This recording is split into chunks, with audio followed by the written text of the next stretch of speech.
Hello friends, today I am going to explain the poem Amanda, that is of the chapter from the diary of Anne Frank.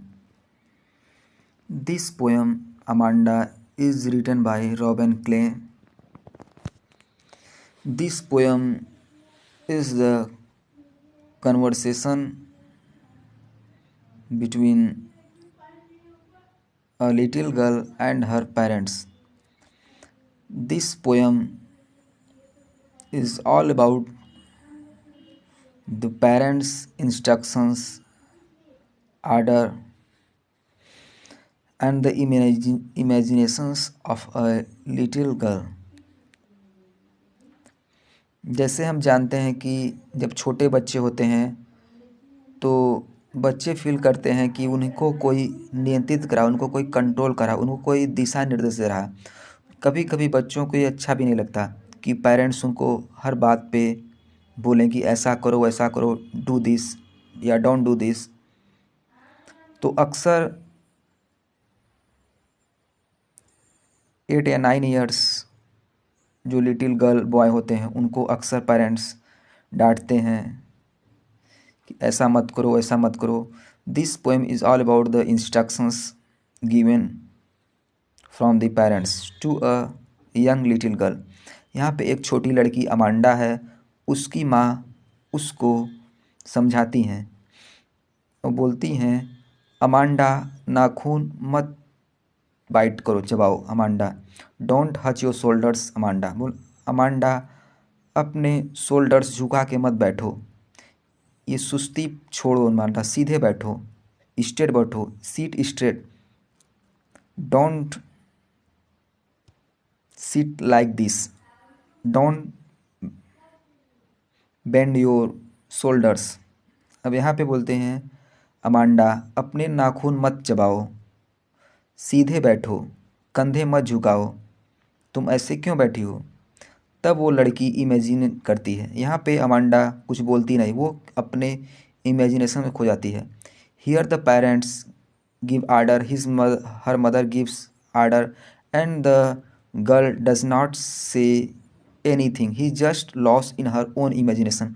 यहाँ पे Amanda imagine करती है कि वह एक हरे समुद्र में, एक शांत समुद्र में एक जल परी होती, जहाँ पे वो अकेले होती, वहाँ पे कोई नहीं होता और वह खुशी से शांतिपूर्वक उसमें तैरती।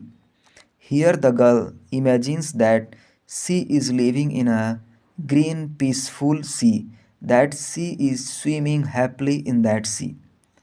यहाँ पे अमांडा इमेजिन करती है वो एक हरे समुद्र में शांतिपूर्वक खुशी से वो तैर रहे, वहाँ पे कोई उसे बोलने वाला नहीं है। Now in the next stanza her mother says that, Amanda क्या तुमने अपना होमवर्क पूरा किया, क्या तुमने कमरे को साफ किया अमांडा, मैं सोच रही हूँ कि क्या तुमने अपने शूज को साफ किया। अब अमांडा फिर अपने इमेजिनेशंस में खो जाती है। अब वो सोच रही है कि मैं एक अनाथ हूँ, काश मैं एक अनाथ होती, मैं एक अनाथ हूँ और मैं गली में टहल रही हूँ, मैं नंगे पैर धूल को उड़ाते हुए गली में चल रही हूँ। That C is patterning the soft dust with her bare feet, the silence is golden. काश ये जो शांति सुनहरी होती और जो ये स्वतंत्रता होती बहुत ही मधुर होती। काश मैं एक अनाथ होती और गली में नंगे पैर धूल को उड़ाते हुए जाती, कोई मुझे बोलने वाला ना होता। अब ये अमांडा इमेजिन करती, फिर उसकी माँ उसे बोलती है, अमांडा चॉकलेट मत खाओ, तुम्हें इकने हो जाएंगे, तुम्हें मुहासे हो जाएंगे। डोंट ईट चॉकलेट, चॉकलेट मत खाओ। क्या तुम मेरी तरफ देखोगे, जब मैं बोल रही हूँ तुम मेरी तरफ देखो। Will you please look at me when I am speaking to you. उसकी माँ बोलती है, अमांडा मैं तुमसे बोल रहा हूँ, मेरी तरफ देखो। अब अमांडा फिर अपने इमेजिनेशंस में खो जाती है। अब बोलती, काश मैं एक रेपुंजल होती।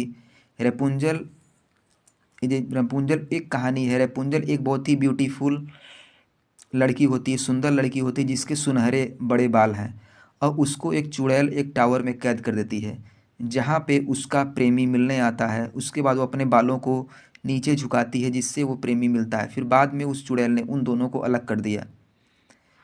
तो अब यहाँ पे अमांडा सोचती है काश मैं एक रूपंजल होती और मुझे कोई केयर नहीं करता हूँ, मैं एक टावर में बंद होती जहाँ मैं शांत होती, शांति से रहती, और मैं वहाँ पे बिल्कुल शांति से रहती। और लेकिन मैं रेपुंजल की तरह अपने बालों को नीचे नहीं झुकाती ताकि कोई मेरे बालों को चढ़कर ऊपर आ जाए, क्योंकि मुझे बिल्कुल क्वाइट प्लेस पसंद है। I want to live in a peaceful life, I want to live a peaceful life.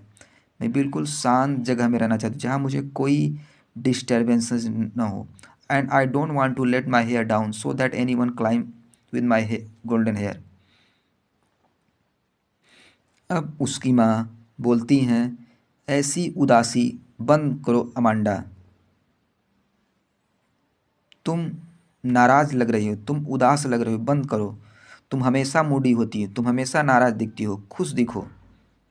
ऐसी सुस्तीपना, ऐसी उदासी छोड़ो। ऐसा लगता है कि तुम्हारे पेरेंट्स तुम्हें परेशान करते हैं, ऐसा लगता है कि हम तुम्हें हमेशा तंग करते हैं। ये सल्किंग छोड़ो, नहीं तो people will say that your parents irritate you। यहाँ पे उसकी माँ कहती हैं, अंदर की उदासीनता छोड़ो अमांडा, तुम हमेशा इतनी मूडी हो जाती हो अमांडा, कोई भी सोचेगा कि तुम्हारी कमियाँ निकालती रहती, कि तुम्हारी माँ तुम्हारी कमियाँ निकालती रहें। So here this poem is all about the instructions and order given by her mother to Amanda. But Amanda does not answer anything. Amanda just lost in her own imagination. She says nothing. And every time her mother instructs her, do thing, don't do this, yeah, don't do this, don't eat chocolate, did you have finished your homework, did you clean your shoes। तो यहाँ पे उसकी माँ बार बार कहती हैं, Amanda तुम नाखून मत चबाओ, तुमने अपना होमवर्क किया, क्या तुम अपने शूज़ साफ़ किए, क्या तुमने कमरे को साफ़ किया।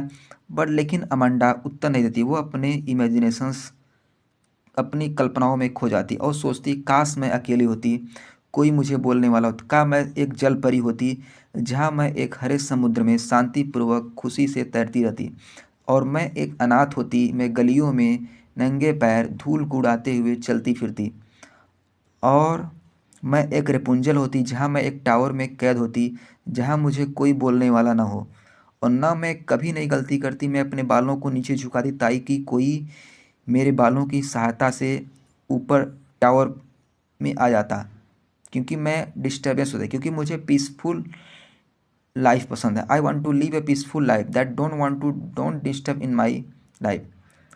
That's all, thank you.